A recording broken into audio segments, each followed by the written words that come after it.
Hello, all my brothers and sisters, fellow veterans, and your families out there. How y'all doing today?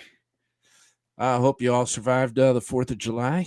It it was like a fucking war zone here in Twinsburg, Ohio. It was pretty rough, but my dog saved me, so it was all right. And hey, speaking of 4th of July,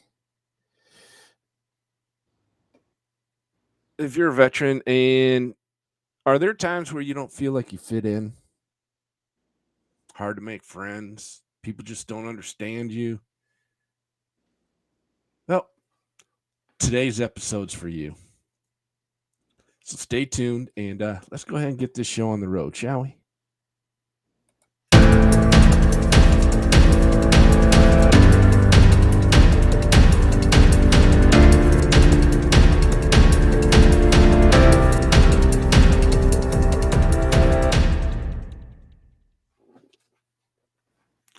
All right, everyone. Like I said, if you're having a hard time making friends, just don't feel like you fit in, today's for you. I want y'all to meet Robert. Robert, I don't know how to pronounce your last name. I don't Uh, want to mess it up. Schwenk. Schwenk. All right, Robert Schwenk. And he is, what's your title? I am the Cleveland local coordinator for Irreverent Warriors. All right, Irreverent Warriors. Remember that, folks. This is one awesome, awesome organization. So, like I said, if you don't feel like you fit in, this just might be for you. So, Robert, what exactly is Irreverent Warriors? Well, our mission statement is we bring veterans together using humor and camaraderie to improve mental health and prevent veteran suicide.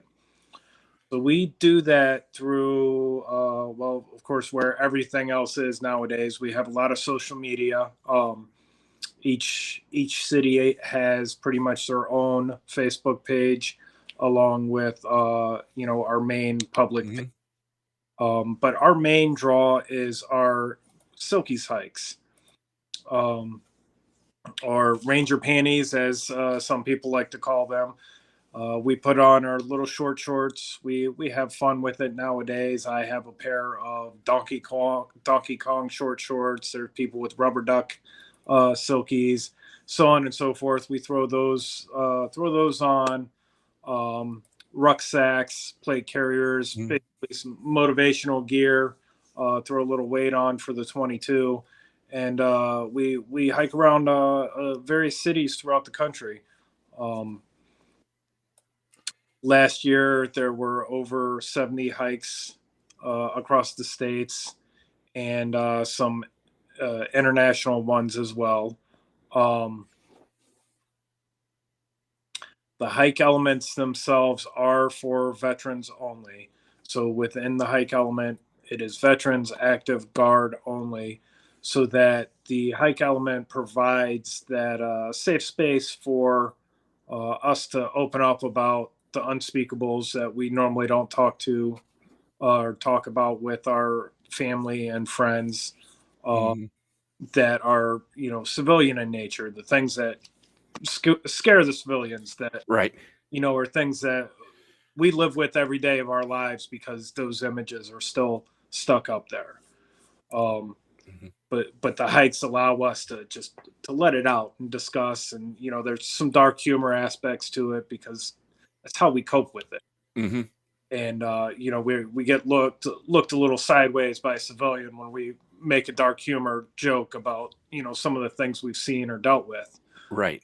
But our veteran friends understand, and they understand that that's how we let that out, and that's what this is about. It's letting those things out, letting those unspeakables out, and sharing it with our buddies so that we're not carrying it alone, and it's not continuing to keep us in that dark headspace that we have Mm-hmm. all been in at one time or another. Now, me with my lung diseases, I don't know if I'd be able to handle the hikes, but I know I definitely want to get involved with this organization. But just to backtrack a little bit, if you don't mind, if you're okay with it, can you explain uh, a little bit about your military career?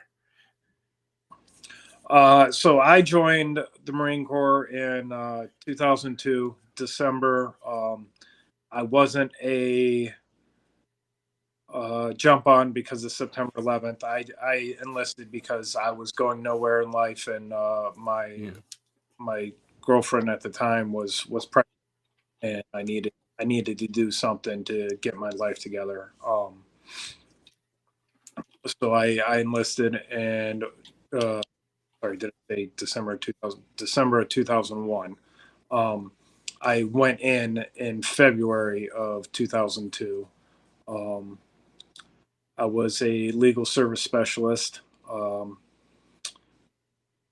I dealt with a lot of different things: investigations, admin separations, court martial reviews, things like that. While I was stateside, I had a pretty cushy job. You know, I was down the hall from a Second Marine Division general who would come in my office regularly just to have conversations. Um, I was supposed to go deploy to Djibouti, Africa. I don't remember what happened with that deployment, why I ended up not going. The following year, I was set to go to Afghanistan, trained, prepped, field ops, what have you, but had a junior enlisted Marine who couldn't get his stuff together. So leadership felt he needed the deployment more than me. Mm. Um, and then finally, I was coming up on my last year of enlistment. And as an enlisted Marine, you have to have some kind of overseas, you know, service during your first year. So I was asked, because I had two small children at that time, I was asked if they wanted to try and keep me at Lejeune for the last year, send me to Okinawa for the last year, or I could get on the next deployment to Iraq. And I immediately said, "Look, I've already prepared for two deployments. Send me over there." Um, I was actually asked if are you going to go ask your Mm. wife or your family about that? No, I'm ready to go. I've done. It's my turn. Hmm. So I got attached with RCT 8, 8th Marines. The only interaction with the unit I had prior to the day we left Lejeune was just checking in. I mean, just that was it. I didn't Hmm. know anybody I deployed with. I didn't start meeting any junior Marines until we were checking out our rifles from the armory the day we were getting on, the buses to head out to fly over. Um, so hitting the ground in Iraq, um, as a pogue who had no experience in a grunt unit was a culture shock to me. Yeah. I got my first day there getting parade rest and screamed at by a corporal was nothing I'd experienced in my first 3 years in the Corps. Um, Mm. so I had a little rough go over there to begin with, but we went to Fallujah. Um, as I was trying to adjust, I ended up going to Ramadi for a couple weeks to familiar faces. Um, and as I started to settle in, then uh, but Fallujah was pretty. It was interesting. Hmm. I wasn't the pogue that just sat behind the wire the whole time. I was out on town in Fallujah, out on convoys. As a working closely with the XO. I ended up being in his convoy security quite a bit, going between Fallujah and Ramadi. Out in Fallujah, we were doing what we called toy ops. We would get Hmm. donations for the kids in town, and we would create care packages. I would actually spend several hours creating these like gallon bags full of school supplies, stuffed animals, candy, things like that. We would go out into town in Fallujah and hand out these care packages to the kids while the XO or the CO was talking to the tribal leaders in the area. Wow, that's cool. It Yeah. was that was a great part of the experience there in a positive manner compared to the negatives. Uh, Hmm. I would help go to the RDF, the regional detention facility, and would help process the detainees' legal paperwork. So me and my major would review the evidence from the units, and we would have to decide who was going to go up to Abu Ghraib and who we were letting go. So that was, it was kind of interesting understanding the rules because Iraqis were allowed to have rifles. They were allowed to have Hmm. per household, but units would still wrap them up because sometimes they didn't quite know. Right. Which but there was I think my favorite and most interesting case in that was a gentleman who had 400 bars of soap in his Oh mouth. man. Right. And anybody else, so Iraqi people, they were very, like, I don't want to say this crudely or disrespectfully, but they were dirty people. They didn't have clean water. Hmm. Smelled because they didn't have, like, we had the ability to shower, every day. So they stunk. So having 400 bars of soap was highly suspect. And Right. it was explained to me, like, that could be melted down for the glycerin and used for explosives. Yeah. So I thought that was a really interesting case that had always stuck with me as to why we decided to send somebody with 400 bars of soap up to Abu Ghraib prison. Hmm. Yeah. All right. Now, one thing that you had mentioned a minute ago was that the hikes are for veterans only. Now, do you also have events that include family members as well? We're slowly building our um, base in Cleveland. This is only our second year doing it in Cleveland. The Hmm. other cities, they do have more family friendly events. Our meet and greet the night before the hike we is family friendly. Oh, okay. But it's an evening event. Uh, it's not directed towards younger children, but it's not those Hmm. spouses and what have you can attend as well. Um, Anyone over 18, a spouse, child of a service member, or just anyone at all that wants to volunteer can volunteer on our team and help with, snacks, water at the various stops throughout the hike to help keep us hydrated, Now, things. now, when you do these hikes, are they downtown or do you go to a park or? It depends on the hike. Our Cleveland hike, yeah, it starts downtown. We don't map out the whole route for OPSEC because there have been times where people felt we were politically engaged, but we are Hmm. not a political organization. So we keep the route secured, so we don't have protesters protesting, suicide prevention, because Right. that's what we're about. Um,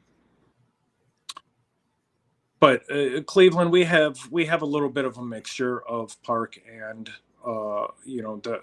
downtown, but it's mostly downtown. But I have been to my first hike was Gettysburg in 2021, and that was all battlefield. Mm.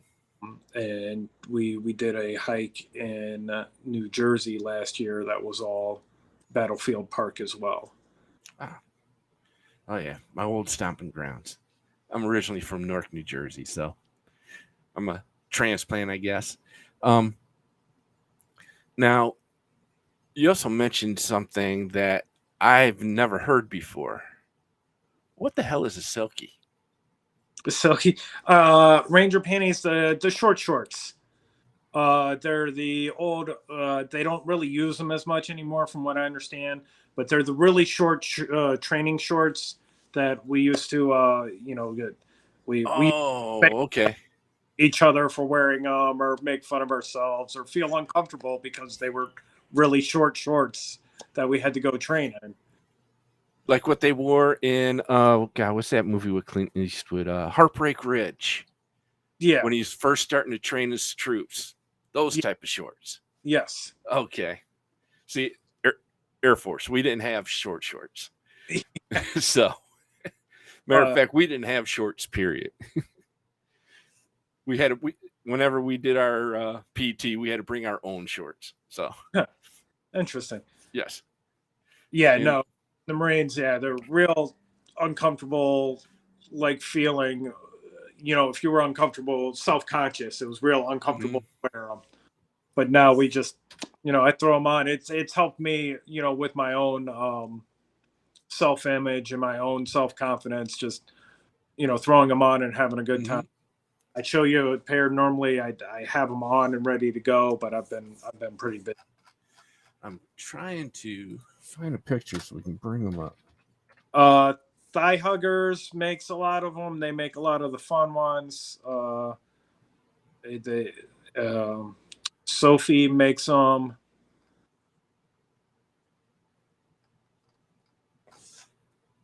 You know what? I think what I can do is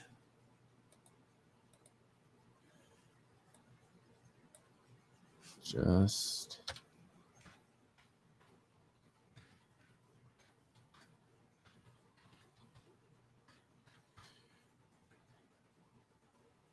sure there's pictures on your website that has people wearing those type of shorts. Oh yes.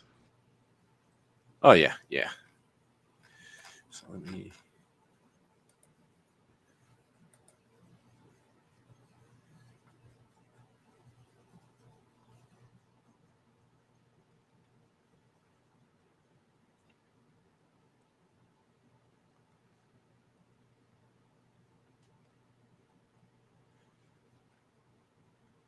In fact, I think I got one right. Let's see.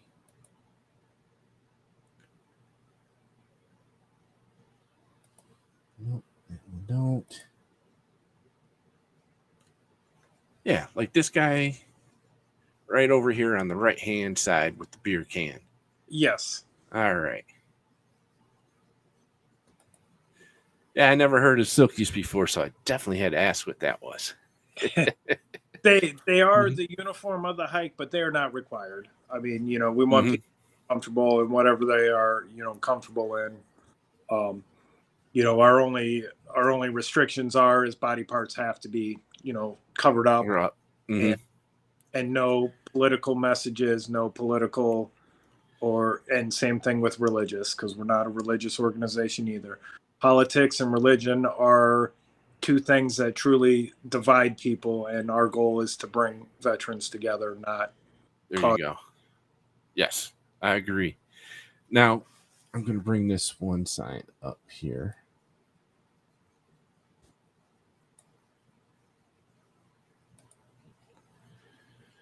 All right. Now, the next hike in Cleveland is August 19th. Correct. All right. Now, I don't know if this, let me see if I can, it's not going to get too much bigger, but there's a QR code where people can scan. Is that QR code where they be able to register?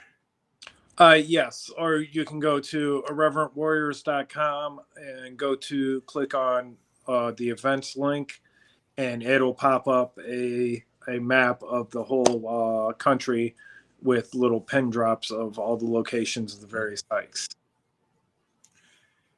And I see your registration is to check in is from 8 to 9 a.m. And I'm sure the hike starts pretty shortly after 9. Yeah, we will be stepping off around 9:15, 9:20. And about how long are the hikes? So the average hike, I want to say, is around 9 miles. But I want people to understand that we're not out there going gung ho 9 miles, let's go. No, we are stopping at various points throughout the day. I think we have 5 or 6 big stops for the Cleveland hike. And when I say big stops, we're talking a half hour, 45-minute, Mhm. hydrate. And that's where you really start to have those conversations with other people and start to build on the relationships and the conversations that will continue throughout the hike. We also stop for about an hour for lunch as well. Oh, okay. So it's an all day event. It's not a, go out, let's see how fast we can get 9 miles done. No, we're talking a max of, I think our max is about 2.9 miles in an hour, but I don't even think we're gonna hit that. Yeah.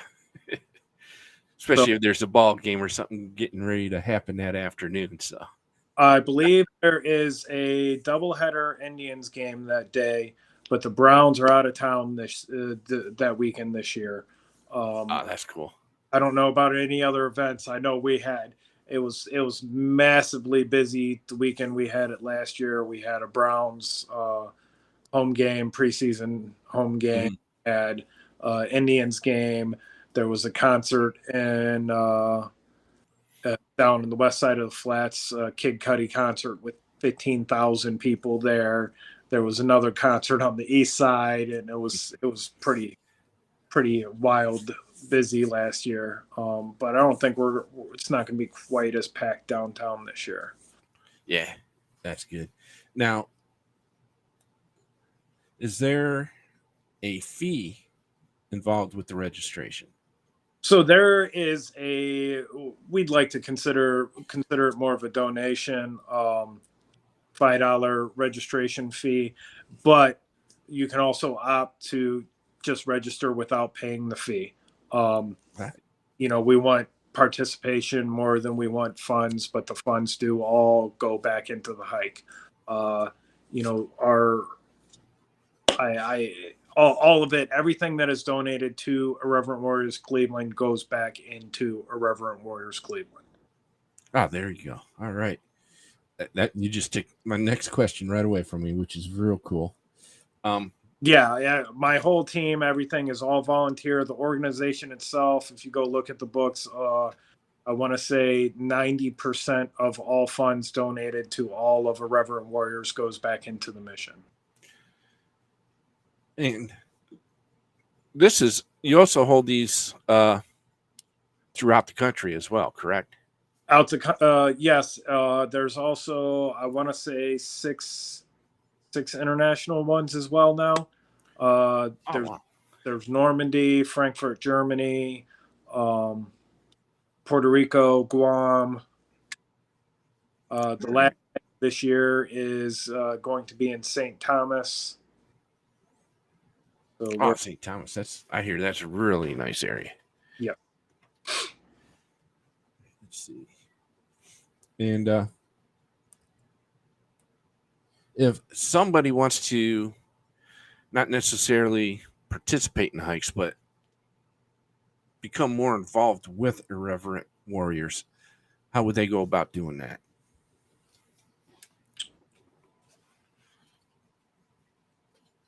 What do you? I mean, are you? I mean, they can email me, Cleveland at irreverentwarriors.com. Um, there's also on irreverentwarriors.com, the main page. There is a contact email as well, where you just go on the page and type in what your questions are, and you'll get a response. If it's to the Cleveland hike or any other hike directly, they will be forwarded along to that local coordinator. All right. And do you coordinate with other or nonprofits and other organizations in the area to help promote your hikes? I try to. Like I said, we're on just our second year. Last year was Cleveland's first hike. Irreverent Warriors has been around since 2015. Um, but it's all about building. You got to build your brand in your neighborhood. Uh, Yes. so right now, our biggest supporter is the Chardon VFW and Chardon Legion. Um, their second year in a row that they have that the VFW has committed to sponsoring the hike. Um, so that's that's like I said, we're still just trying to build our brand, Hmm. and it's you get just as many no's as you do yeses. We have the IBW Local 673 out of Menor as a sponsor this year as well. Oh, that's cool. All right. But yeah, props sent out to Chardon and to the organization that you just mentioned. Um, Now, as you move forward with this organization, do you see doing more hikes per year, or kind of keeping it at about the same amount as you do now For myself or for the organization, for the organization? I think we're kind of we're going to have more, but at some point we're going to max out. One of my team members is currently working to build the community in Columbus, and we should have a Columbus hike online next year as well. Cincinnati's already been around for several years. There's another hike in Detroit. Pittsburgh's been around. I think Pittsburgh was this was just their third year. Um, so it's and it all depends on how things go. If Right. there's massive issues, then a hike will get shut down. I Hmm. mean, you have to worry about the safety and the organization as a whole. If we're not moving forward in the mission, or if something happens that negatively impacts the mission, then then it's going to go away. Right. It it's it's a process. I mean, for Hmm. me, this year has been a lot smoother than last year. But the way I put it out is I will carry this stress. I go to various other hikes. I travel around to other hikes because Cleveland is not I don't get mine in Cleveland. I carry the stress. I carry the weight for everyone else to try and make sure that they are having a good hike, that they are having a good day, that Hmm. goes for them. So it's a highly stressful thing for me. But if I can save just one, that's Then enough. you, yep, That, yes. and I go, like I said, I go to other hikes to get mine where I need my healing at. And I like how you just said that too. If you can save just one, then you know you did your job. And Right. that's one of the things that Rosie Torres, when she pulled me off to the side when we first met in Washington D.C., when I started advocating with her for the PACT Act, she pulled me off to the side and she says, "Look, you're not going to save everybody, but if you can save one, just one, and if everybody can save just one, look at the amount that you're saving." Right. So yeah, I agree with you on that. And now, how did you find out about Irreverent Warriors? I don't remember how exactly I got onto it initially, but I was following them on Facebook for a couple years before things finally clicked to where I could make it to my first hike. And something just kept telling me that I had to be there. I had to be in Gettysburg for the 20th anniversary of September 11th and be on Mm, this hike.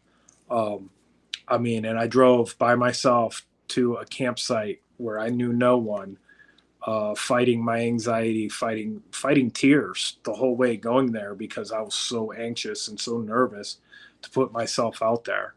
And I was still at the beginning phases of coming out of the darkest time of my life.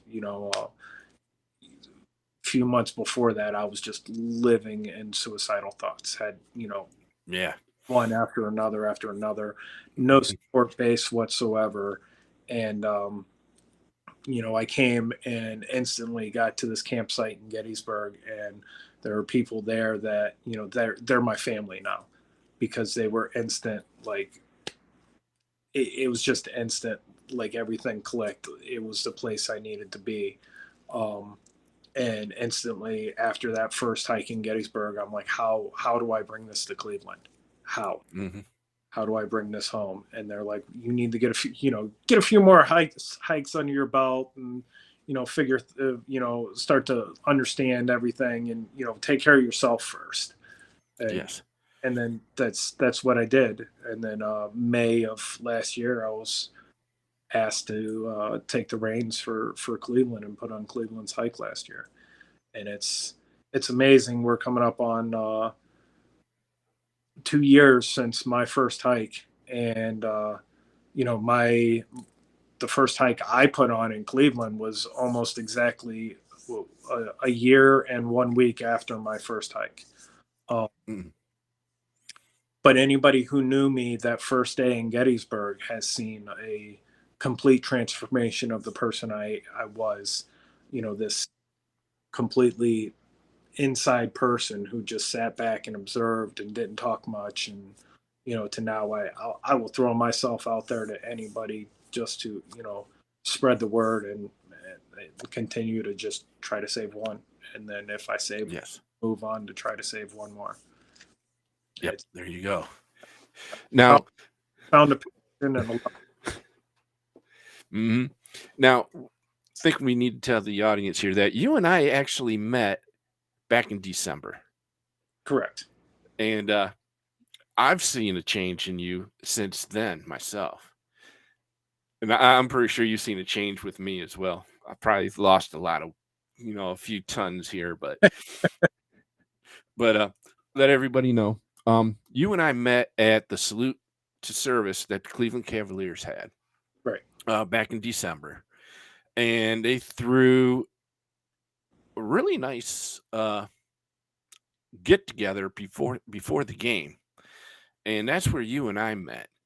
And w- the reason I'm bringing that up too is because there were other organizations that were represented there, such as TAPS. Do, are you familiar with TAPS at all? To a degree, not. Because the reason I'm bringing that up is because I think veterans, you know, are getting help through you. Widows are getting help through TAPS. Maybe, maybe a joint hike one day. I know that, but in past experience, seeing um, veterans interact with widows seems to be a very calming and, well, moving at first, but then calming and eye-opening experience for the veterans. To hear the stories of the widows on what they go through. So I was wondering, maybe that might be a possibility later on down the road that you might be able to do an event with them at one point or another. It would definitely be a possibility. There is someone within our organization uh, who's went through a similar situation. They're not a veteran themselves, but they dealt with some things that brought them to this organization, and they have been a monumental part of one of the hikes that I don't want to trying to say this without Hmm. but there is there's definitely potential there, because Good, it good. seen the healing through somebody else who has dealt with some of these things that has become a great part of this organization. And I don't know if you've ever seen the movie Thank You for Your Service. I just watched it last week on Netflix. Um, it's about how a group of army guys came back from Iraq, and they separated from the service, and the struggles that they go through when they came home. And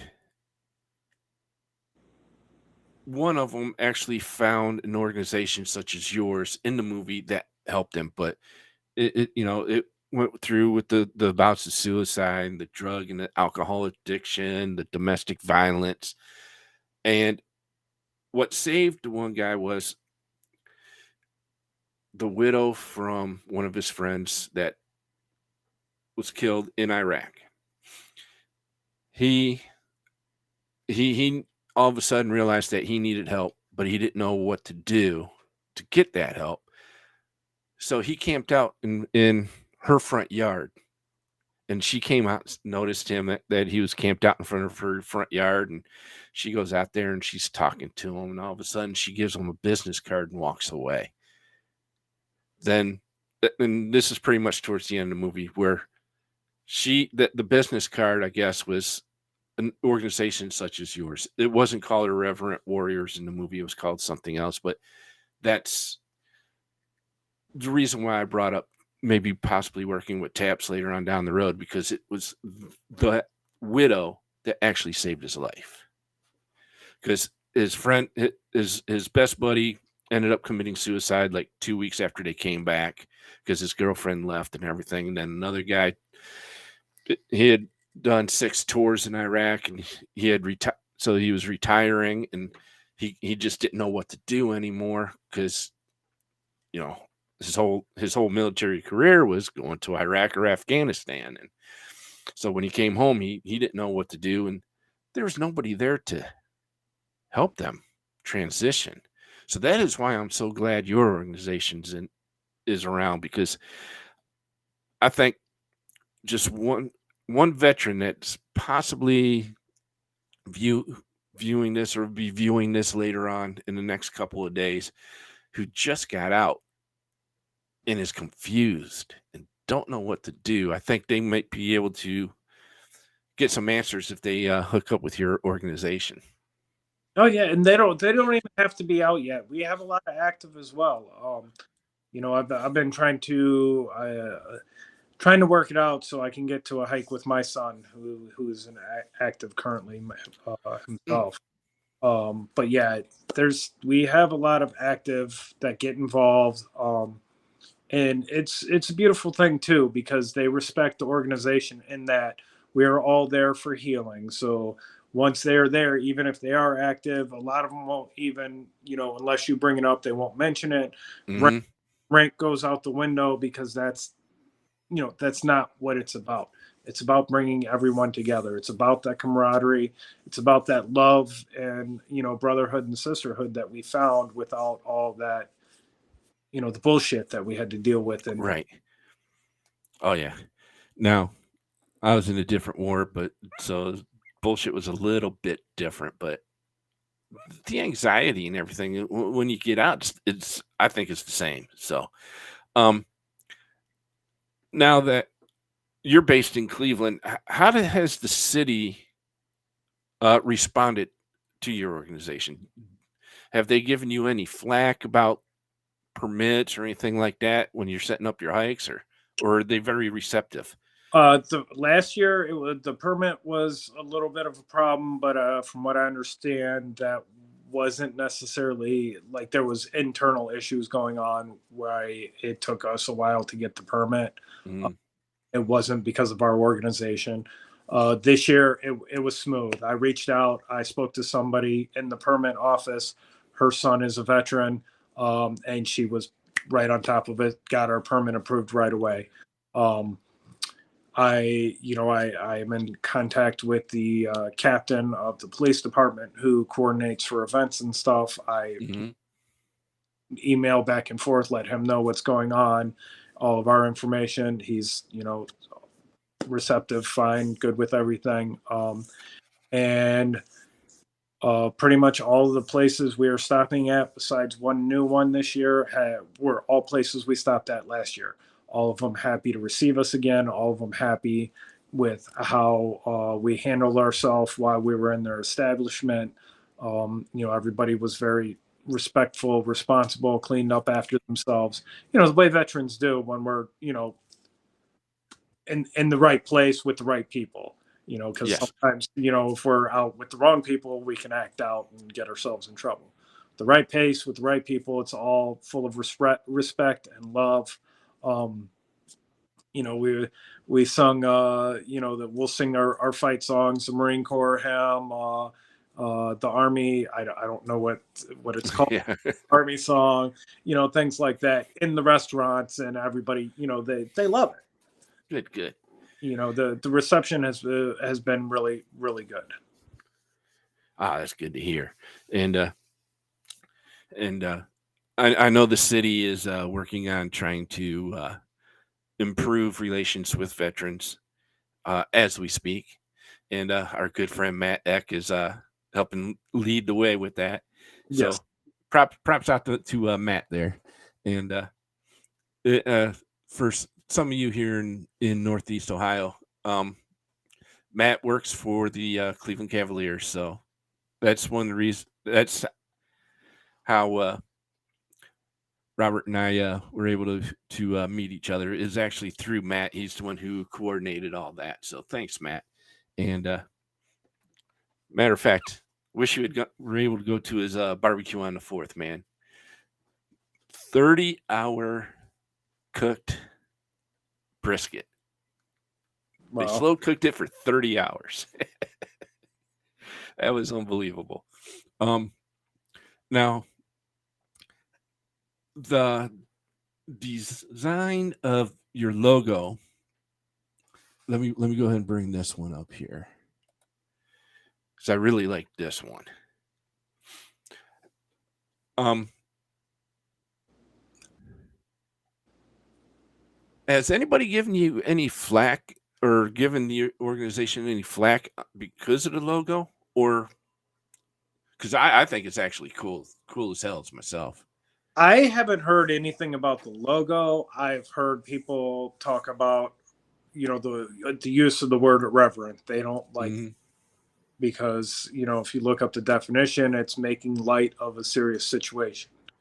Right. Um, but that's what we do as veterans. That's what we have always done. That's Yes. what's drilled into our brain, our minds, and if you're getting shot at, you should be laughing about it, because if you're fearful, you're not going to be able to do your job. Hmm. So that's how we lived life, was to make light of serious situations. That's how we got through. Yes. That's what the name is for. um the creator of Irreverent Warriors is Donnie O'Malley. Vet TV. I don't know if you know what Vet TV is. It Mm. doesn't seem to have gotten around quite a bit, as much as you think it would in the veterans organization. But it is a streaming service that is all, veteran military based. It is all, you know, TV shows of dark humor and, military jokes and things like that. Um, but he created both of these organizations and has been, I thank him all the time for giving me this. He's a great guy. I've met him a few different times in person. He will, come to various hikes and, make himself presence and known. And he's a celebrity amongst Marines. They get him to sign their silkies and stuff. It's pretty funny. I'm gonna have to try to get a hold of him, see if I can get him on this show here, because Vet TV sounds very interesting. Never heard of it until just now, so I'm gonna have to look into that. So thank you for that. Um, Now, before we start wrapping up here, is there anything else about the organization that we have not discussed that you'd like people to know about? It's a family. It's all about love. And it's okay to be vulnerable. I mean, that's what we do. It's, don't be scared of it, because that's how we heal, is learning to be able to become vulnerable around safe people and let Hmm. those things out. We may not have the gone through the same experiences or the exact same traumas, but we share in experiences. We share in those traumas. There's a lot of people in this organization who have dealt with a lot of different things, and Yep. we listen. That I will sit there and listen to your story, and you know variously, I still have to catch myself sometimes, but most of the time I will just listen without trying to compare my life to it, because Right. and I can do that, but I just try to hold space instead and let people get it out, because as soon as you start comparing stories, things get lost, and people can start feeling a certain kind of way. So a lot of us just listen, and the hugs, like, you go to a hike and you get 200 hugs from other veterans. It's Hmm. very powerful. uh, Yes. these things can be Hmm. very emotional. You can start the day with dancing, you know uh start crying in the middle of it somewhere, laughing, dancing again. But by the end of the day, you are mentally, physically, and emotionally just exhausted, but in a positive way. You have let Yes. all of that, negative Hmm. energy out. Now you brought up a good point that I'm going to add on to is you know listening to someone else tell their story, because I've known I've told my story to several people, and one of the things that I hate, especially from a civilian, is hearing, well, you did what you had to do. How do you know that for you to say that to me? You know what I'm saying? Uh, Well, I don't think any veteran has ever said that to me. I relate to that in another way, as in where, I was a pogue person other than grunt. Um, Hmm. I hate I hate being identified, well, because you were a pogue, you didn't do anything. Right. Because the VA did that to me for years. I couldn't get the proper help I needed even through the VA, because they kept telling me, because of my MOS, that, oh, you didn't do Hmm. nothing, anything. Well, that's not the case. Let's move past that little 4-digit number and actually listen to my story. Yeah. See that? Yeah. That's one thing that I'm hoping to get changed at the VA, because in the Air Force we have two AFSCs, which is MOS. You have your peacetime job, and then you have your wartime job. Now, I was a supply troop peacetime. Wartime, I was like a load master, loading up cargo planes, making sure that you know everything got shipped. People got onto the right planes. People got to where they needed to go. Equipment got to go with them. So when I go in, when I first started getting into the VA system, they were, but you were a supply troop. You weren't anywhere near. Yeah, I was. I had to travel with these people. I got sent to Daharan. I was like a mile from the Iraqi border. So, and they're like, but no, you're a supply. You're way back. And so you know, they need, for an organization that's designed to help veterans, they sure are way behind the times. So Oh, hopefully we can get that changed. Now I know we've never discussed this before, because we're going to kind of start wrapping things up here. But uh, all my viewers already know this. So my brother Dennis, who was in the Air Force, he was a Vietnam and Gulf War veteran. He decided to take his own life 22 years ago this past Christmas Eve. Thank God, on my birthday of this year, January 17th, the VA came out with a new program to where a veteran, regardless if they're in the VA system or not, can go to any medical facility.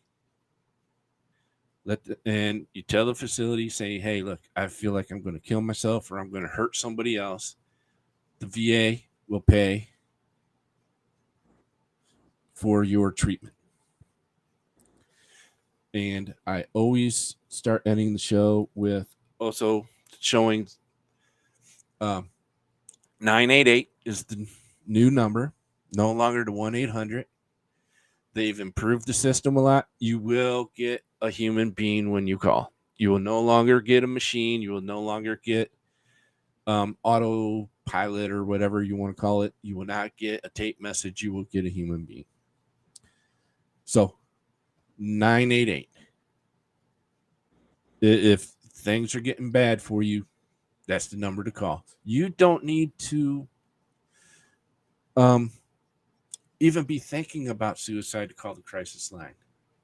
But if your depression is that bad to where you're not functioning very well, give them a call. They can help you out.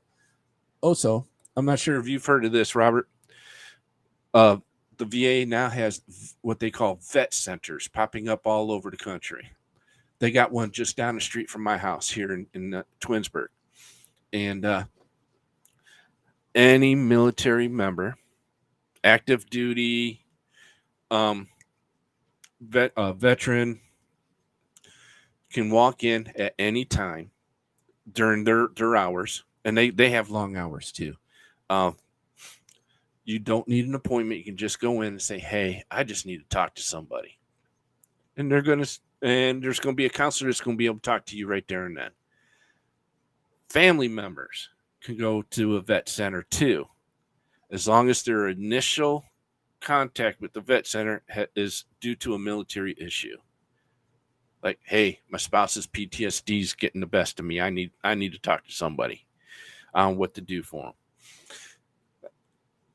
You can walk in there and they're going to talk to you. All of it's free. You don't need to be in the VA system or not. So their VA's kind of working things to try to improve things. So there's that, and so I mentioned that at the end of every show in memory of my brother, and because my depression got so bad when I first got out that I fought so hard, trying, just trying to get better, because I didn't think it was right for my parents to have two veterans who took their own lives. It's bad enough that one did. And also, everybody knows me as the Gulf War advocate, but this show is now presented by an organization called Veterans Assurance Network, based here in Twinsburg. They are setting up a network with lesser known um, nonprofits. So if a veteran comes in and says, hey, I need assistance with this, Veterans Assurance Network, if they can't help you out, they know the people who can. They will not turn you away. They will get in contact with that organization with you, stay with you until you are in that organization's program. Hopefully, Irreverent Warriors will be part of this network. I think it will be. I'm getting good positive feedback from your main office there. So, also one thing that Veterans Assurance Network wants to do too is provide portable oxygen concentrators for veterans who are on home oxygen and only get the tanks through the VA. If you need a portable oxygen concentrator, contact us and we'll help you get one. All right, Robert. It's always a pleasure seeing you, man. It sure is. I get good vibes every time I meet you and talk with you. It's amazing, and you are doing some good work for veterans here in Northeast Ohio, and hopefully, Veterans Assurance Network can help you further that and get more veterans involved. And got any parting shots before we wrap this up? No, another resource is available that ours is Stop Soldier Suicide. They are another crisis hotline that's available if people, some people have a bad taste of the VA. So there is, other alternatives that we want Mm. to see lives saved. It doesn't matter how we get it done. Let's save one more. All right, you kind of broke up there. So what is that? Stop Site? Stop soldier suicide. Okay. Let me see if I can't put that up here in bottom of the screen here real quick.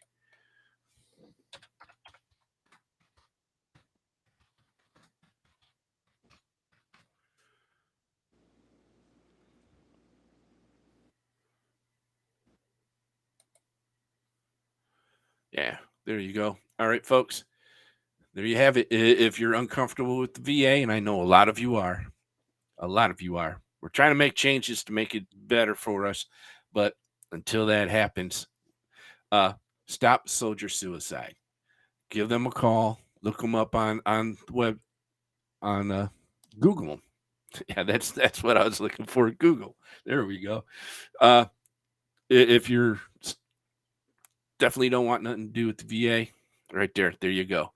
Also, like I said, if you just don't feel like you're fitting in, you because you're just not around veterans anymore, get a hold of Irreverent Warriors.